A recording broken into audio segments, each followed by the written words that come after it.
The sound of a hand striking flesh echoed through the mansion like a gunshot. Celeste Brooks stood frozen, her cheek burning, her heart shattering as the man she had grown to respect towered over her with rage in his eyes. Behind her, 2 5-year-old boys slept peacefully for the first time in months, completely unaware that the woman who had finally taught them to trust was about to disappear from their lives forever. How had a moment of pure compassion become grounds for violence? How had choosing to comfort scared children become a crime worthy of exile? The red mark spreading across her face told a story of misunderstanding so profound it would either destroy them all or forge them into something unbreakable. Welcome to my channel, where I share real stories with unexpected twists. If you like what you hear, please hit subscribe and give me a thumbs up. It really means a lot to me. Now, let's begin this story. Celeste Brooks had learned long ago that love was something you earned, not something you received freely. At 28, she carried the quiet grace of someone who had survived 17 different foster homes and still believed in the goodness of people. Her voice could calm the most anxious child. Her presence could fill the emptiest room with warmth, and her heart could hold an infinite amount of hope, despite being broken more times than she cared to count. When she answered the advertisement for a live-in tutor for the Stone twins, she expected another temporary position in another temporary home. What she found was something far more complex. Harrison Stone stood 6 feet tall, in his perfectly pressed navy suit, his jaw set in permanent tension, his eyes carrying the weight of a man who had forgotten how to smile. The mansion behind him rose like a monument to loneliness, all marble floors and empty hallways that echoed with the absence of laughter. "The boys are difficult," he said without preamble, leading her through rooms that felt more like a museum than a home. 15 different caregivers in the past year. They do not sleep. They do not eat properly. They have been through extensive therapy since their mother passed, but nothing seems to help. Celeste nodded, taking in the clinical cleanliness of everything around her. No toys scattered on the floor, no fingerprints on the windows, no signs that children actually lived here. How long ago did they lose their mother? 14 months. His voice cracked slightly on the words. "I work long hours. They need someone who can provide structure, education, and appropriate boundaries. Can you handle that, Miss Brooks?" Before she could answer, 2 identical faces peeked around the corner of the grand staircase. Quinn and Felix Stone looked like small ghosts haunting their own home, their dark hair unkempt, their eyes wide with the kind of wariness that comes from having too many strangers enter and leave their lives. They studied her with the intensity of scientists examining a new specimen, clearly trying to determine if she would be another person who would promise to stay and then vanish. "Hello," Celeste said softly, crouching down to their eye level. She did not reach for them or make sudden movements. She simply waited, letting them decide if she was safe enough to approach. Quinn, the slightly smaller twin, took a tentative step forward. "Are you going to leave too?" The question hit Celeste like a physical blow. In 5 words, this child had revealed the core wound that shaped his entire world. Not anger at their mother for dying, not confusion about why people kept disappearing, but the simple, heartbreaking certainty that everyone eventually left. "I am here as long as you need me," Celeste replied, and something in her tone made both boys step fully into view. "What would you like to show me about your home?" Harrison watched from behind his newspaper as his sons, who had barely spoken to anyone in months, began chattering about their favorite hiding spots and the garden where they used to play with their mother. For the first time since the funeral, he heard something he had almost forgotten existed: the sound of his children being children. That first week passed like a gentle revolution. Celeste did not try to force structure or demand immediate compliance. Instead, she observed. She noticed that Quinn chewed his sleeves when he was anxious. She saw that Felix had nightmares every night around 2 in the morning. She watched Harrison leave for work before sunrise and return after dark, communicating with his sons through brief nods and formal questions about their day. She began small. Warm milk with honey before bed. Stories read in voices that brought characters to life. Art projects that allowed for mess and imperfection. Gradually, the boys began to trust that she would not disappear if they made noise, would not abandon them if they needed comfort in the middle of the night. The breakthrough came on a rainy Thursday evening.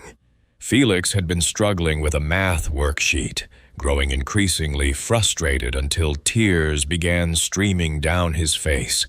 Instead of pushing him to continue, Celeste simply sat beside him and said, "Sometimes our brains need a break.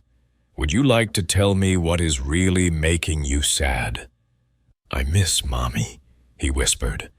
And suddenly both twins were in her arms, sobbing with the kind of raw grief that had been locked away for over a year.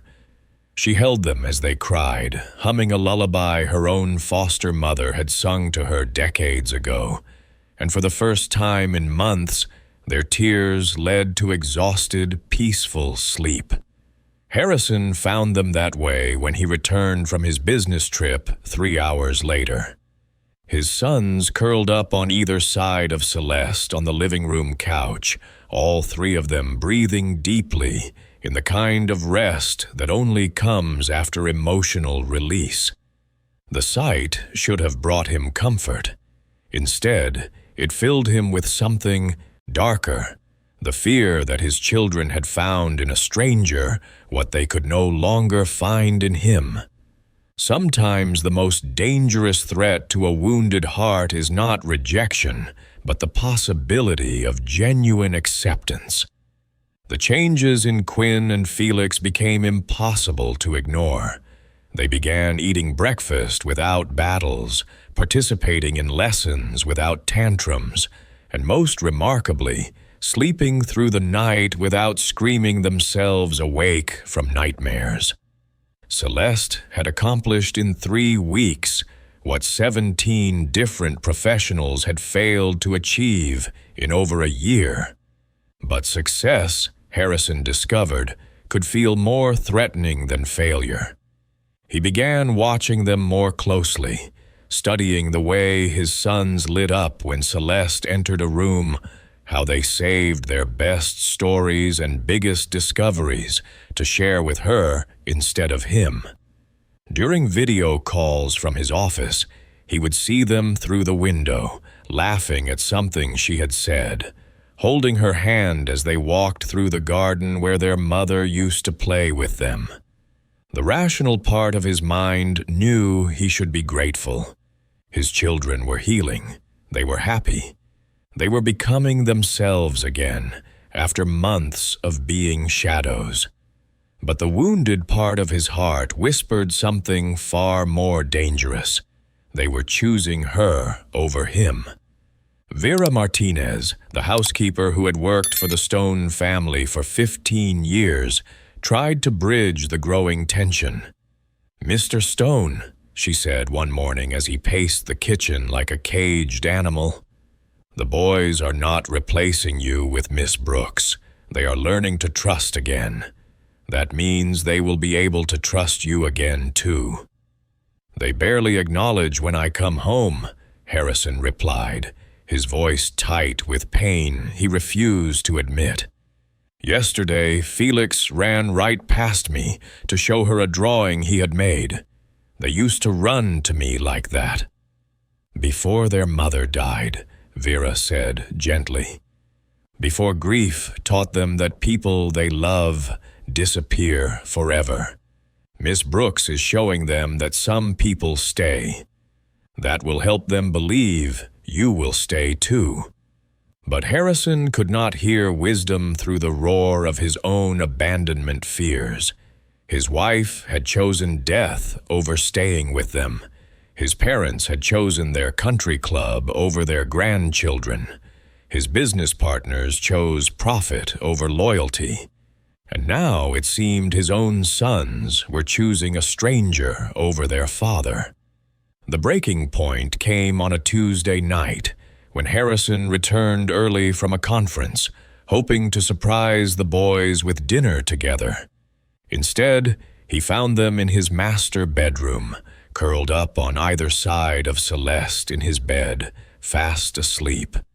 She was still awake, reading a book by the soft light of the bedside lamp, her presence filling the space that had felt cold and empty since his wife's death. The sight hit him like a physical assault. This woman, this outsider, was lying in the bed he had shared with his wife, surrounded by his children who had stopped having nightmares because of her comfort instead of his. The intimacy of the scene, the obvious love and trust between them, felt like a betrayal of everything he thought he had built. "What the hell do you think you are doing in my bed?" The words exploded from him before he could stop them, harsh and accusatory. Celeste sat up immediately, careful not to wake the boys. "They had nightmares," she said quietly. Felix had another nosebleed from the stress, and Quinn was afraid to go back to sleep alone. They asked if they could stay here tonight because it smells like their mother's perfume. I was just making sure they were comfortable. But Harrison was beyond hearing explanations. All he could see was another person taking his place, another relationship that would eventually end with him being abandoned. The fear and hurt of the past year crystallized into pure rage. "I do not care what excuse you have," he said, his voice deadly quiet. "You are fired. Get out of my house. Now." The slap came so fast that even he was surprised by it. His palm connected with her cheek with a sound that seemed to echo through the entire house, and immediately he knew he had crossed a line that could never be uncrossed.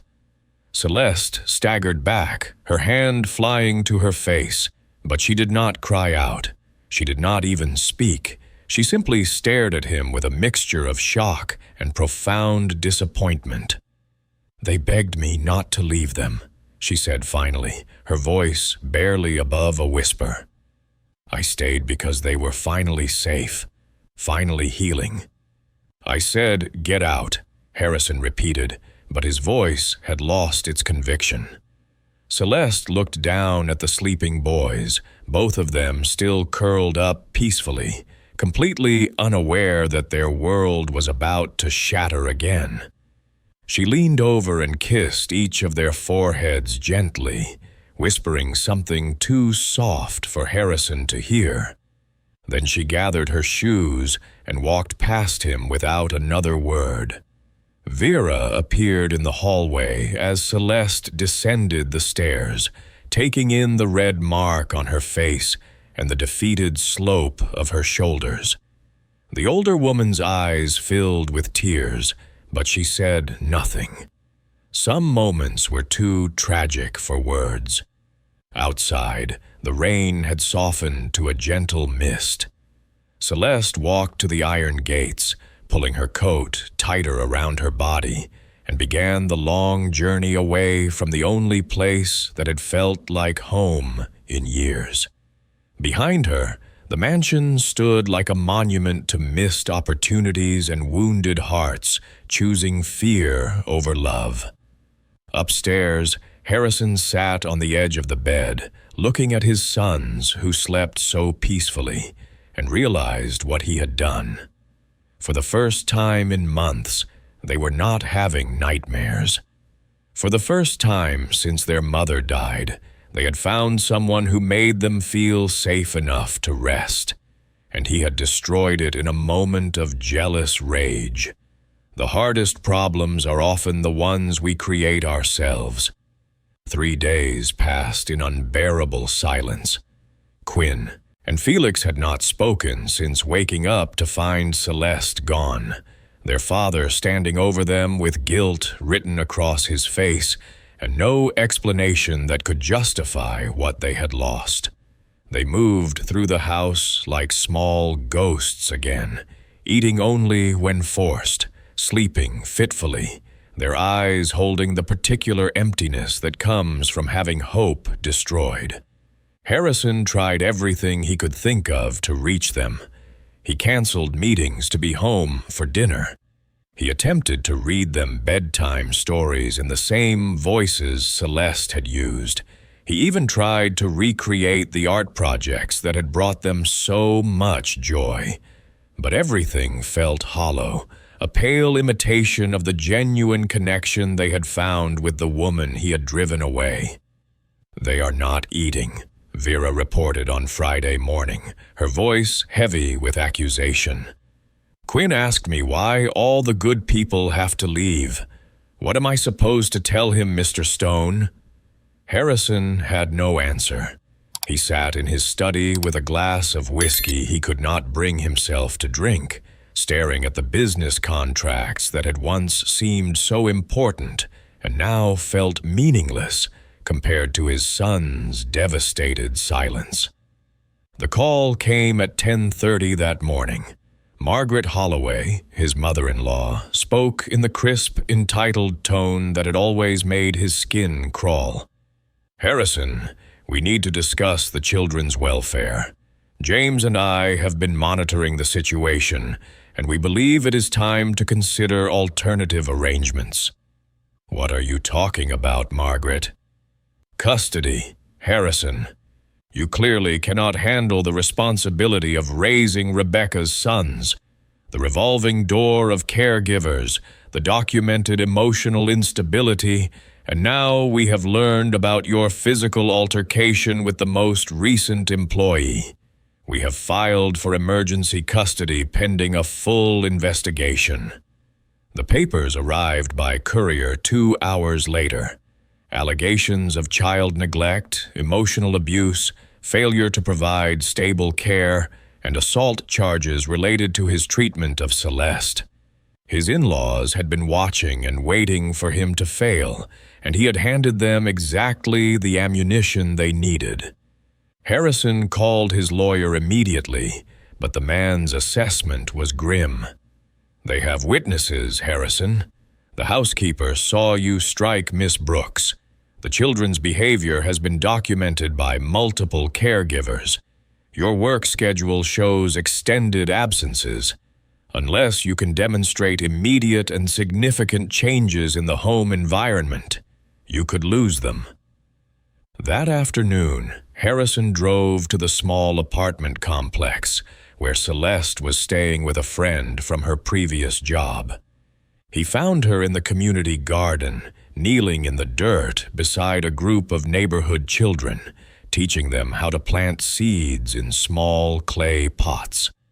She looked up as his shadow fell across her work, and he saw no anger in her eyes, only a deep sadness that somehow felt worse than hatred. "The boys," he said without preamble, "are they eating?" Celeste brushed soil from her hands and stood slowly. "Why are you asking me? You made it very clear that my concern for them was unwelcome." Margaret and James are trying to take custody. They claim I am an unfit parent because of what happened with you, because of the instability, because I cannot handle them alone." The words came out in a rush, desperate and broken. "I need your help." "You need my help?" Celeste's voice was quiet, but there was steel beneath the softness. "You struck me, Harrison. You threw me out of their lives without explanation or apology. You destroyed their sense of safety because you were afraid of sharing their love. And now you want me to fix the consequences of your choices?" Harrison flinched as if she had slapped him. "I was wrong. I know I was wrong, but they are going to take my sons away from me, and Quinn and Felix will be destroyed all over again. They have already lost their mother. Do not let them lose their father too, because of my mistakes." Celeste studied his face for a long moment, seeing the genuine terror and regret there. "What you did to me was unforgivable," she said, finally. "But what happens to those boys is not about you or me. It is about them. If you want me to testify on your behalf, if you want me to help you keep your family together, then you need to understand something fundamental. This is not about ownership.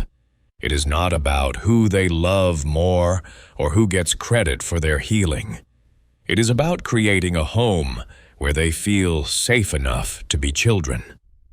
"I understand," Harrison said, though they both knew he was only beginning to comprehend the depth of his failure. "Do you?" Celeste challenged.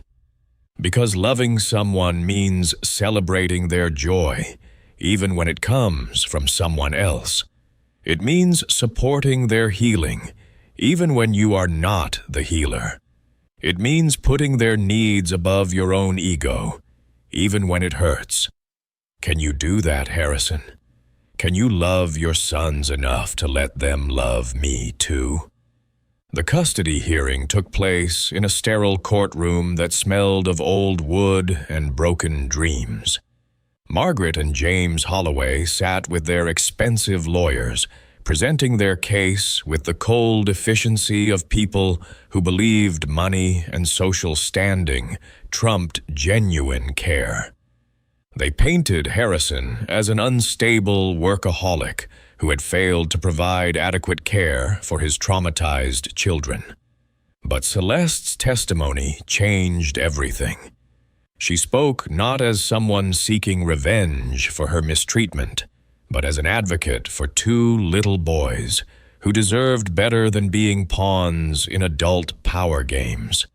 She described their progress, their capacity for healing, their desperate need for stability and unconditional love. "Quinn and Felix are not broken children," she told the judge. "They are children who have been broken by loss and are capable of extraordinary healing when they feel safe. Their father made a terrible mistake, but his mistake was born from love and fear, not indifference or cruelty. Taking them away from the only parent they have left will not heal them. It will destroy them."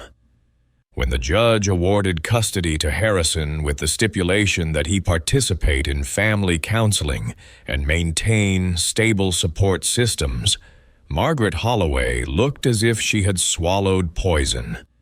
But Harrison barely heard the verdict. He was watching Celeste gather her purse and prepare to leave, and he realized that winning custody meant nothing if he could not also win back the trust he had shattered. "Celeste," he called as she reached the courtroom door, "will you come home with us?" She turned back, studying his face with eyes that had seen too much disappointment to accept easy promises. "That depends," she said. "Are you asking me to come back as an employee or as family?" The question hung in the air between them, heavy with possibility and fraught with risk.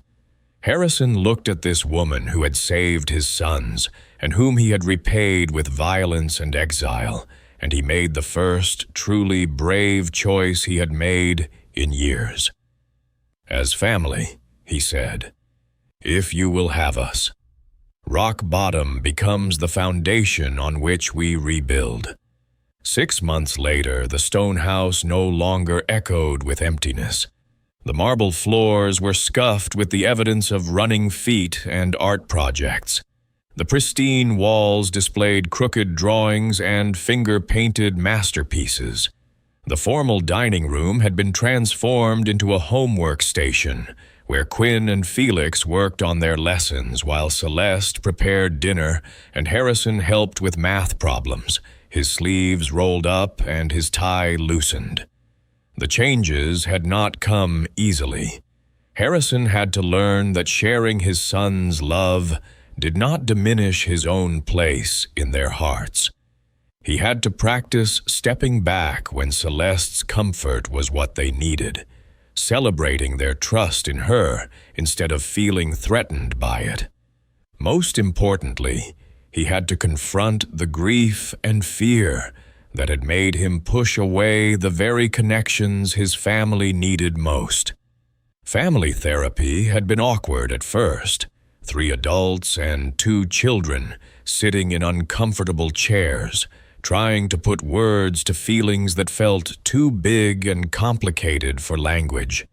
But gradually they learned to speak their truths without weapons, to listen without defending, to forgive without forgetting.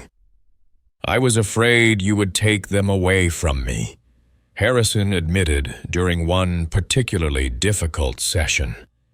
"Everyone I have ever loved has left, either by choice or by death. When I saw how much they loved you, I thought it meant they would stop loving me." "Love is not pie," Celeste replied gently. "There is not a limited amount that gets divided up. The more people children learn to trust and love, the more capacity they have for all relationships. Your son's love for me does not diminish their love for you. It teaches them that love is abundant and safe." Quinn, now 6 and surprisingly wise, had looked up from his coloring book and said, "Daddy, you and Celeste are both our family. Families can be big." The legal adoption papers were finalized on a Tuesday afternoon in spring. Judge Martinez, who had presided over the custody hearing, smiled as she signed the documents that made Celeste legally what she had always been emotionally. Quinn and Felix's mother. Not a replacement for the woman they had lost, but an addition to the family they were building together. That evening, they celebrated with homemade pizza and ice cream sundaes, the boys giggling as they tried to balance as many toppings as possible without creating an avalanche. Harrison watched Celeste help Felix repair. His collapsing dessert architecture, her patience infinite, her joy genuine, and felt gratitude so profound it took his breath away. "I have something for you," he said later, after the boys had been tucked into their own beds in their own rooms, finally secure enough to sleep independently. He handed Celeste a small velvet box, his hands trembling slightly. Inside was not an engagement ring, but something more meaningful. A pendant shaped like a tree with deep roots and spreading branches, inscribed with the words, "Family grows where love is planted."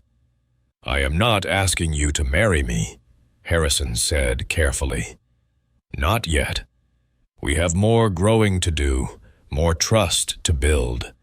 But I am asking you to know that you are not just staying until something better comes along.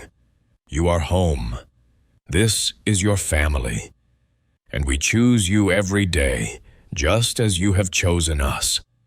Celeste fastened the necklace around her throat, feeling the weight of belonging settle into her bones. "I spent my whole life looking for a place where I belonged," she said softly. "I never imagined I would have to build it myself." A year later, they opened the Brooks Stone Center for Family Healing, a residential program for children aging out of foster care and families struggling with trauma. Celeste's office walls were covered with drawings from the children they had helped, letters from parents learning to trust again, photos of graduation ceremonies and adoption celebrations.